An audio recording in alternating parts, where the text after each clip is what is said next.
അസർബൈജാനിൽ നിന്ന് റഷ്യയിലേക്ക് പറന്നുയർന്ന അസർബൈജാൻ എയർലൈൻസിന്റെ വിമാനം കസാക്കിസ്ഥാനിൽ തകർന്നു വീണ് തീപിടിച്ച് 38 പേർ മരിച്ചുവെന്നാണ് ഏറ്റവും ഒടുവിൽ വന്ന റിപ്പോർട്ട്. വിമാനം തകരുന്നതിന് മുമ്പ് ഒരു യാത്രക്കാരൻ പകർത്തിയ വീഡിയോ ദൃശ്യങ്ങൾ സമൂഹമാധ്യമങ്ങളിലൂടെ പുറത്തുവന്ന് എല്ലാവരെയും ഞെട്ടിപ്പിച്ചിരിക്കുകയാണ്. അതുപോലെ വിമാനാപകടത്തിന് ശേഷവും വിമാനത്തിനുള്ളിൽ യാത്രക്കാർ ഗുരുതരമായ പരിക്കുകളോടെ കിടക്കുന്നതിന്റെ വീഡിയോ ദൃശ്യങ്ങൾ സമൂഹമാധ്യമങ്ങളിൽ പ്രചരിക്കുന്നുണ്ട്. അസർബൈജാൻ തലസ്ഥാനമായ ബാക്കുവിൽ നിന്നാണ് റഷ്യയിലെ ഖൊറാസാനിയിലേക്ക് അസർബൈജാൻ എയർലൈൻസിന്റെ വിമാനം പറന്നുയർന്നത്. അസർബൈജാനിൽ നിന്നുള്ള 37 പേരും റഷ്യയിൽ നിന്നുള്ള 10 പേരും കസാക്കിസ്ഥാനിൽ നിന്നുള്ള 6 പേരും കിർഗിസ്ഥാനിൽ നിന്നുള്ള 3 പേരും ഉൾപ്പെടെ 67 യാത്രക്കാരാണ് വിമാനത്തിൽ യാത്രക്കാരായി ഉണ്ടായിരുന്നത്. പൈലറ്റുമാരും ജീവനക്കാരും ഉൾപ്പെടെ 72 പേർ ഈ വിമാനത്തിലുണ്ടായിരുന്നു. കസാക്കിസ്ഥാന്റെ വ്യോമാതിർത്തിയിൽ പറക്കുന്നതിനിടെ വിമാനത്തിന് സാങ്കേതിക തകരാർ സംഭവിച്ചതായാണ് റിപ്പോർട്ട്. ഉടൻ തന്നെ പൈലറ്റ് ഇക്കാര്യം ഫ്ലൈറ്റ് കൺട്രോൾ റൂമിൽ അറിയിച്ചു. വിമാനം തകർന്നെങ്കിലും ഫ്ലൈറ്റ് കൺട്രോൾ റൂമിൽ നിന്ന് പൈലറ്റിന് എന്ത് വിവരമാണ് നൽകിയതെന്ന് വ്യക്തമല്ല.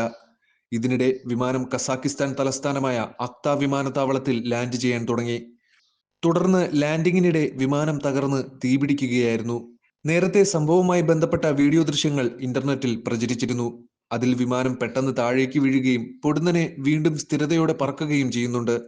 എന്നാൽ വീണ്ടും താഴേക്ക് പോകുകയും ഒടുവിൽ നിലംപതിച്ച് തീപിടിച്ചതായാണ് റിപ്പോർട്ട്. ഈ വീഡിയോയും പുറത്തു വന്നിരുന്നു. പിന്നാലെ ഇപ്പോൾ യാത്രക്കാരൻ പകർത്തിയ വീഡിയോയും സമൂഹമാധ്യമങ്ങളിൽ പ്രചരിക്കുന്നുണ്ട്. വിമാനം നിയന്ത്രണം വിട്ട് പറക്കുന്നതും പരിക്കേറ്റ യാത്രക്കാരും വീഡിയോയിലുണ്ട്. യാത്രക്കാർ ദൈവമേ എന്ന് വിളിക്കുന്നതും വീഡിയോയിൽ കാണാം. പലരും രക്ഷിക്കൂ എന്ന് നിലവിളിക്കുന്ന ദൃശ്യങ്ങളും വീഡിയോയിലുണ്ട്. പക്ഷി ഇടിച്ചതിനെ തുടർന്നാണ് വിമാനത്തിന്റെ നിയന്ത്രണം നഷ്ടപ്പെട്ടതെന്നും അതിനാലാണ് അടിയന്തര ലാൻഡിംഗ് നടത്താൻ തീരുമാനിച്ചതെന്നും റഷ്യൻ അധികൃതർ പറഞ്ഞു. എന്നാൽ മറ്റൊരു അമ്പരപ്പിക്കുന്ന റിപ്പോർട്ടും പുറത്തു വരുന്നുണ്ട്. തകർന്ന വിമാനം പരിശോധിച്ചപ്പോൾ ബുള്ളറ്റ് ഹോൾ ഉള്ളതായി തോന്നിയെന്നും ഇതുമൂലമാണ് അപകടം നടന്നതെന്ന് സംശയിക്കുന്നതായും അധികൃതർ അറിയിച്ചതായാണ് റിപ്പോർട്ട്. അപകടത്തിൽ അട്ടിമറിയുണ്ടോ എന്ന സംശയം ഉയർന്നിരുന്നു.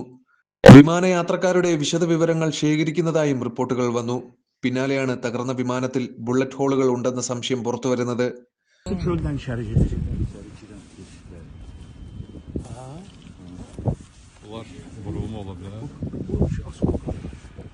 Onun belə götürəndə Kamal deməli, bunun üstü belə o elə olmalıydı.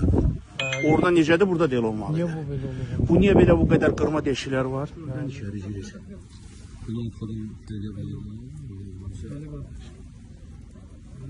Bu yəni yeri dəyməklə bu qədər deşiklər çıxa bilmir. വിമാനത്തിന്റെ വശത്തായി ബുള്ളറ്റ് ഹോളുകൾ കണ്ടെത്തിയെന്നാണ് റിപ്പോർട്ട്. അപകടം നടന്നയുടൻ സംഭവസ്ഥലത്തേക്ക് ഓടിയെത്തിയ ആളുകൾ എടുത്ത പുതിയ ഫൂട്ടേജുകളിലാണ് ബുള്ളറ്റ് ഹോളുകൾ കണ്ടത്. വിമാനത്തിന്റെ പുറം ഭാഗത്താണ് ബുള്ളറ്റിന്റേതെന്ന് തോന്നിപ്പിക്കുന്ന ദ്വാരങ്ങൾ കണ്ടെത്തിയത്. അതിനിടെ മറ്റൊരു റിപ്പോർട്ടും വരുന്നുണ്ട്. റഷ്യൻ വ്യോമപ്രതിരോധ സംവിധാനം യുക്രൈനിയൻ ഡ്രോണാണെന്ന് തെറ്റിദ്ധരിച്ച് ആക്രമിച്ചതായും സ്ഥിരീകരിക്കാത്ത റിപ്പോർട്ടുകളുണ്ട്. വിമാനത്തിലെ സംശയാസ്പദമായ ദ്വാരങ്ങൾ വിമാനം റഷ്യക്കാർ വെടിവെച്ചിട്ടതാകാമെന്ന അഭ്യൂഹങ്ങളാണ് ഉയർത്തുന്നത്.